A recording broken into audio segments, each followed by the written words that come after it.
अलाउद्दीन अपने आप को। महाराज, आप सुल्तान को, सुल्तान के गुस्से को, सुल्तान की ताकत को नहीं जानते।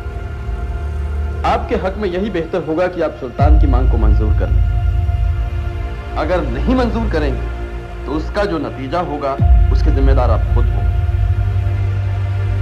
हम कीदर धमकियों से डरने वाले नहीं है दूत।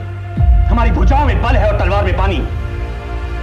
जाकर कह दो अपने नापाक यादों वाले सुल्तान से कि अगर उसने नजर उठाकर देखा भी तो हम उसकी हस्ती मिटा देंगे। ममा लाजे भाटिया कोड़ लाजे चंगोण, जे परणी जू तुरकड़ी उलटायु गए भौण।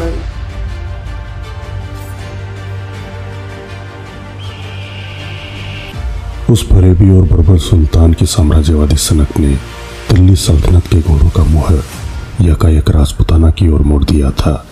अलाउद्दीन खिलजी की खून से लपलपाती तलवार के आगे प्रतिरोध के तमाम स्वर क्रूरता से कुचले जा चुके थे। रणथंभौर और चित्तौड़ की जौहर लपटों में सनातन की चेतना भस्म हो चुकी थी। खिलजी उत्तर भारत को रोनता हुआ आगे बढ़ रहा था और सूर्योदय के साथ एक मजहबी झंडा फहरा दिया जाता कि तभी सौराष्ट्र की धरती पर एक अनर्थ हो चुका था। सोमनाथ मंदिर विध्वंस ने सनातन चेतना को उद्वेलित कर दिया, लेकिन उस आंधी के आगे भला प्रतिकार कौन कर सकता था। सोमनाथ को ध्वस्त करने के बाद विजयी उन्माद में सब कुछ रोनते हुए शाही सेना दिल्ली की ओर बढ़ रही थी। बहरहाल स्वयं महादेव ने प्रलय की तारीख निश्चित की और जालोर के सोनगरा चौहानों को आशीर्वाद दिया। वह जालोर जो कहने भर को तो दिल्ली सल्तनत के एक छोटे से सूबे के बराबर भी नहीं था, लेकिन जिस धरती की धूल में विरमदेव जैसी मर्दाना तलवार मचलती हो, उसके लिए कालांतर में एक दोहा प्रचलित हुआ। सोरा वीरारो सिरमोर, विरम जठे जनमियो जोर, जालंधर रे तपरी ठोर, जग चावो जालोर। जालोर के महापराक्रमी शासक कानड़देव के राजमहल में पैदा हुए उस वीर बालक ने सोनगराओं की पीढ़ियों को वह गौरव दिया जो युगों युगों तक वंदनीय रहेगा। जब वह किशोर राजकुमार सल्तनत के दरबार में अपनी तरुणाई में मंजुलाता का कलेरव समेटे खड़ा हुआ तो खिलजी की शहजादी फिरोजा मन ही मन विरम को अपना पति स्वीकार कर चुकी थी। और खिलजी के पास से जब यह प्रस्ताव विरम तक पहुंचा तो उसके जवाब ने खिलजी के अहंकार को धूल में मिलाकर रख दिया, जिसके लिए यह दोहा प्रचलित हुआ। मामा लाजे भाटिया कुल्ला जे चौहान, जे मैं पर्णुला तुरकड़ी तो पश्चिमों गे भान। किसमें यह पिशाच जो सल्तनत के सुल्तान की शहजादी का प्रस्ताव ठुकरा दे।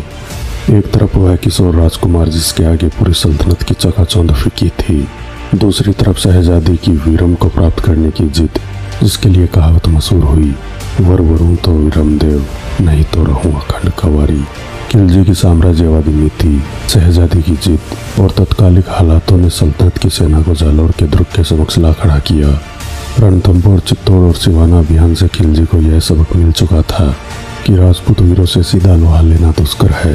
अतः फिर से खिलजी ने अपनी वही नीति अपनाई और दुर्ग पर घेरा डाल दिया। लंबा घेरा डाले जाने के बाद भी अजय जालोर दुर्ग सल्तनत की सेना के सामने आंख मिलाकर खड़ा था।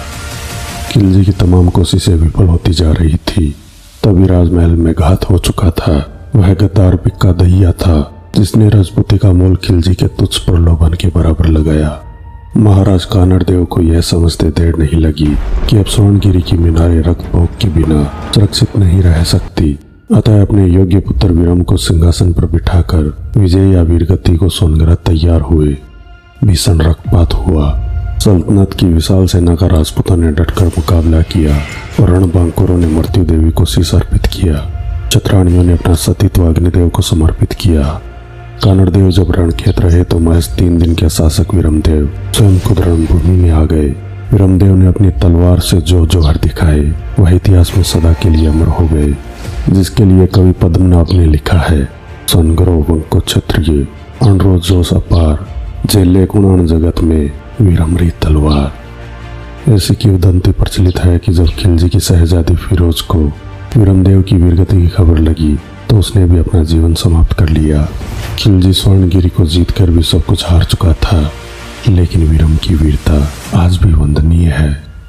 दोस्तों, आपको हमारा यह वीडियो कैसा लगा? कृपया लाइक एवं कमेंट जरूर करें। मैं विजय राठौर जल्द लौटूंगा इतिहास से जुड़े रोचक एवं रोमांचक वीडियोज लेकर। जुड़े रहें हमारे चैनल स्ट्रेंज फैक्ट्स इंडिया के साथ। धन्यवाद।